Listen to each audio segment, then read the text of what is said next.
नमस्कार, आप देख रहे हैं नव समाचार। नव समाचार में आपका स्वागत है। मैं हूं आपका साथी रमाकांत उपाध्याय। याद है आज 26 जुलाई है। 26 जुलाई को हमारे देश के अंदर कारगिल विजय दिवस मनाया जा रहा है। इस समय राजनीतिक पार्टियां, प्रशासनिक लोग बड़ी जोरों से विजय दिवस मना रहे हैं। क्या वास्तव में आज सरकार और वर्तमान में प्रशासनिक लोग विजय दिवस उन लोगों के लिए मना रहे हैं जो कारगिल की लड़ाई में या फिर हमारे जवान शहीद हुए या फिर विकलांग हो गए, आज वो दिव्यांगता के रूप में अपने घर में बैठे हुए हैं और उन्हें जो सुख सुविधाएं घोषणाओं में मिलती हैं वो या क्या उनको मिल पाई हैं? क्या ये सच्चाई का विजय दिवस है? इसी प्रकार से मैं आपको एक मुद्दा फरीदाबाद का याद दिलाता हूं।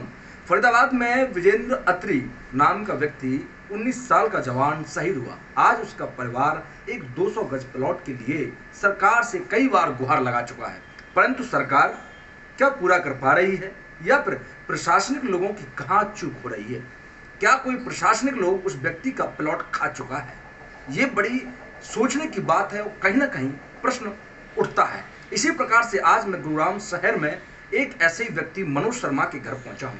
आपको मनोज शर्मा की हकीकत दिखाऊंगा, जो कि व्यक्ति 10 वर्ष से दिव्यांग होने के बाद कई कार्यालयों को या ये कह लीजिए कि पीएमओ ऑफिस से लेकर उपायुक्त के दरवाजे खटखटाता रहा, परंतु अभी तक उसको न्याय नहीं मिला, या ये कहा जाए उसको अभी तक 200 गज का प्लॉट जो कि घोषणाओं में मिलता है वो उनको उस पत्र में आधार पर नहीं मिला। आज मैं मनोज शर्मा जी के घर पर पहुंचा हूं, जो कि एयरफोर्स में उन्होंने काम किया। ड्यूटी के दौरान J&K में वहाँ पर उनके बैकबोन में एक एक्सीडेंट हुआ, चोट लगने से वो दिव्यांग हो गए। हमारे बीच में मैं ये दिखाऊंगा, ये दिव्यांग मनोज शर्मा जी बैठे हैं, जो कि एयरफोर्स में इन्होंने पहले सर्विस की। जम्मू कश्मीर ये इस बात को ये बयां करता है, इनका पूरा शरीर। मैं कैमरामैन से दरख्वास्त करूंगा कि इनकी पूरी व्हील चेयर को दिखाया जाए ऊपर से नीचे तक। ये आप देखेंगे कि आज यहाँ से पेट से और नीचे तक इनका पूरा ये शून्य है, इसमें कुछ भी कार्य इनके नहीं होता है।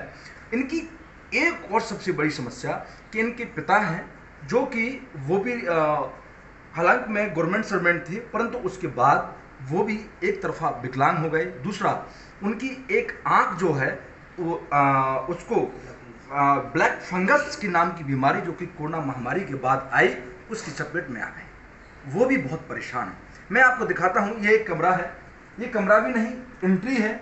यहाँ से आप देखेंगे, मैं आवाज़ करके आपको नॉक करके दिखाऊंगा कि ये एक प्लास्टिक के बोर्ड से इन्होंने किसी गेस्ट को बिठाने के लिए ये जगह बनाई। अंदर आपको मैं एक बार और दिखाना चाहूँगा साथ में कि आप देखेंगे कि ये गली है, यहाँ ऊपर चढ़ने का ये रास्ता है। आप देखेंगे कि जैसे अंदर जाएंगे तो इनके एक बेटा है, एक बेटी है, धर्मपत्नी है। इन्हीं के बीच में ये एक कमरा है। इस कमरे में अपना जीवन व्यापन करते हैं ये चार लोग अपना 10 साल से एक कमरे में रह रहे हैं। यह एक अपने आप में गंभीरता की बात है। ये मनोज शर्मा जी की धर्मपत्नी है हमारे सामने। आप देखेंगे कि इनके हाथ भी गंभीरता से, मैं कैमरामैन से कहूँगा कि एक बार नज़दीकी से दिखाएं कि इनके हाथ देखो, उंगलियां भी सीधी नहीं होती हैं। इनके भी दुर्घटनाग्रस्त या फिर ये कहिए कि इनकी किस्मत कि या फिर ये कि ऐसा समय आया कि ये भी इनके हाथ जल गए और जलने से इनके आघात पहुंचा। ये व्यक्ति, ये परिवार एक दिव्यांग होने के बाद इनको सरकार और प्रशासन कहां चूक कर रहा है कि इनके लिए जो घोषणा की गई।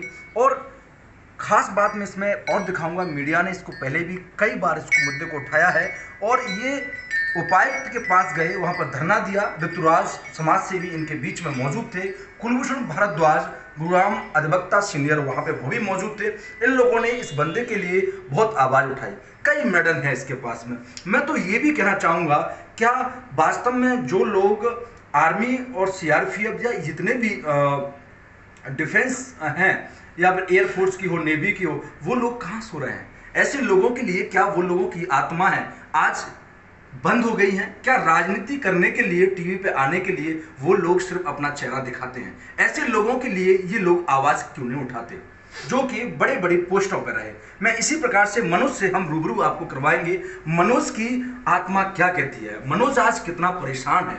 मनोज, एक वह सच्चा सिपाही जो कि अपनी ऑन ड्यूटी उसके शरीर में ये जो दुर्घटनाग्रस्त पैरालिसिस हुए वो जब ऑन ड्यूटी थे। मनोज जी, आपका नव समाचार में बहुत बहुत स्वागत है। धन्यवाद सर। आप जब वहाँ ड्यूटी पे थे तो आपके साथ हुआ क्या? सर मेरे साथ एक हादसा हुआ था J&K में तैनाती के दौरान 2011 में, और उसके वजह से मेरे को स्पाइनल कॉर्ड इंजरी हुई। स्पाइनल कॉर्ड इंजरी होने के कारण मेरे को पैरालाइज हो गया। मेरा यहाँ छाती से नीचे का हिस्सा काम नहीं करता, पूरा पैरालाइज है, सुन्न है, कुछ पता नहीं चलता। सिर्फ यहाँ से और 10 बस ये 1 फुट का शरीर मेरा काम करता है।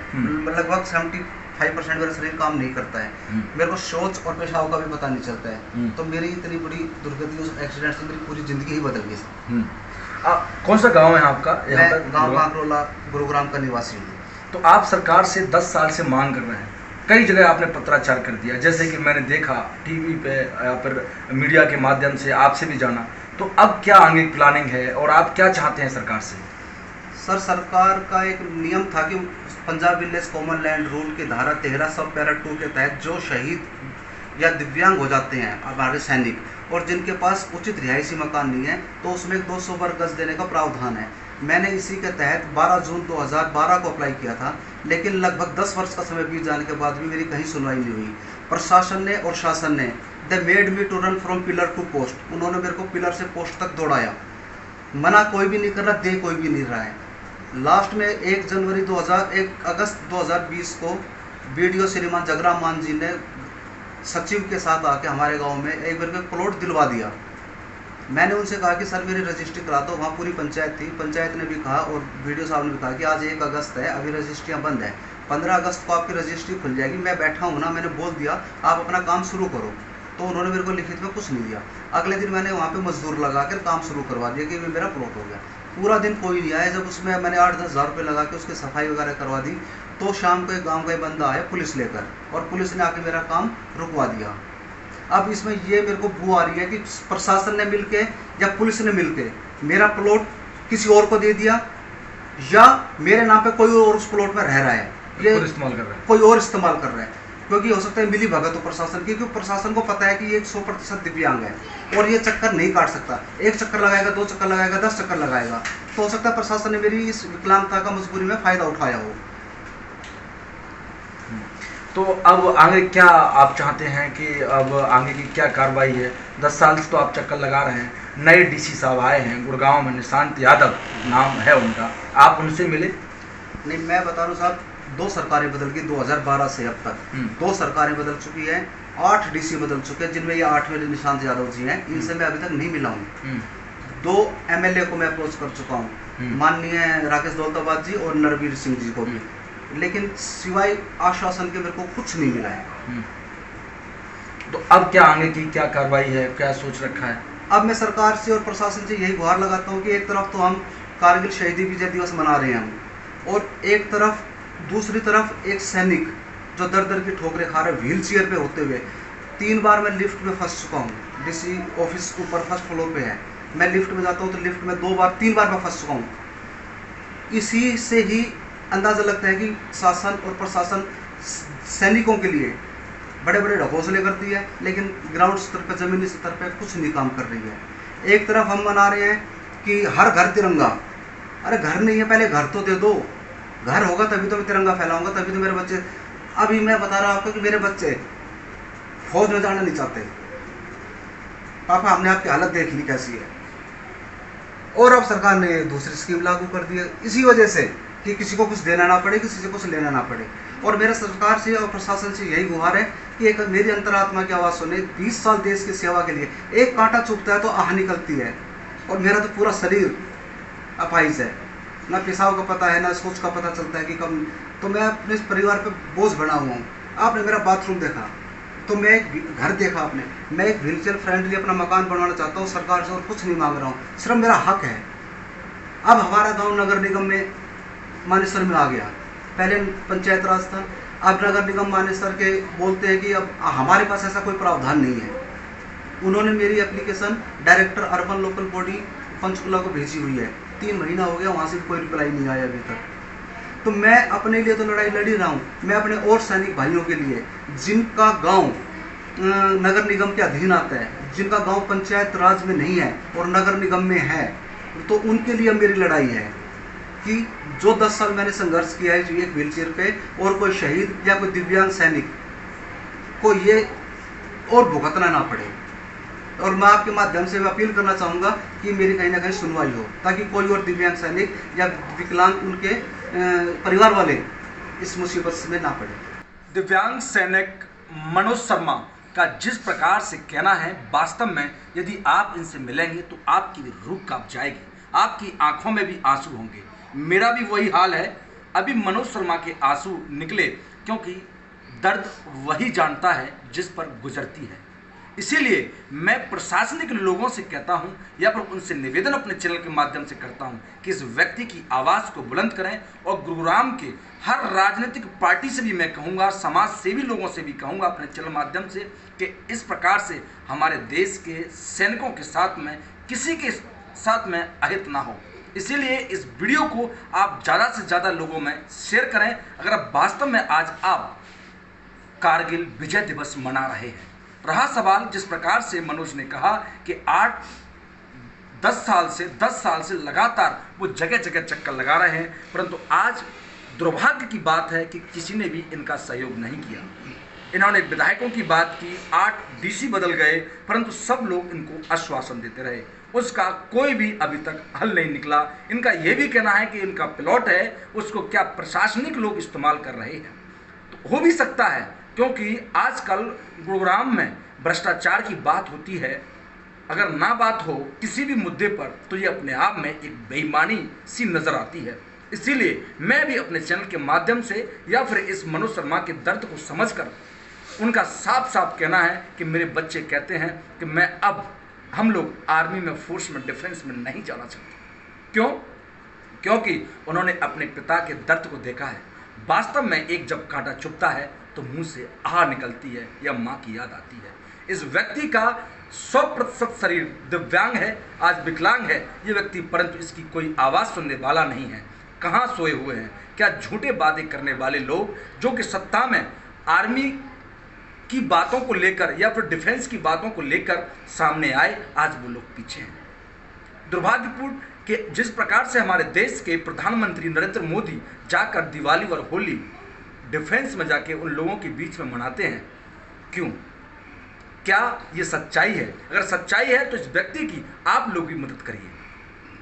समाज से भी हमारे बीच में ऋतुराज मौजूद हैं। ऋतुराज ने इस विषय को लेकर काफ़ी बार इनका साथ दिया है और अभी भी लगे हुए हैं कि किसी न किसी प्रकार से फरीदाबाद के अतिरिक्त के उनको भी परिवार को घर मिल जाए और मनोज शर्मा गुरुग्राम से इनको घर मिल जाए, परंतु अभी तक नहीं मिला। क्या लगता है? आपने कई बार पत्राचार इनके साथ, और आप उपायुक्त से भी जब सीटीसी से आप बात कर रहे थे तो आपकी बहस भी हुई, तो क्या लगता है अब इस बार क्या आपकी प्लानिंग है? इनको अभी तक नहीं आप दिला पाए अपने जो आपकी कार्य करने की जो क्षमता है, क्या कहीं उसमें कोई कमी रहेगी ऋतुराज?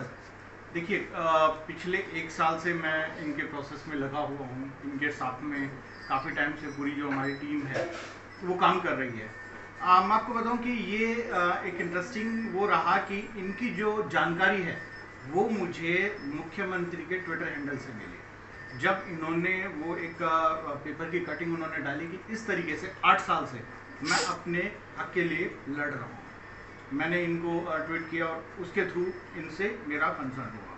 हमने काफ़ी बार जो और अधिकारी हैं उनसे बात करने की कोशिश करी, जो राजनीतिक लोग हैं उनसे बात करने की कोशिश करी, जो सत्ता में जो लोग बैठे हैं उनसे बात करने की कोशिश करी, लेकिन कुछ जवाब नहीं मिला।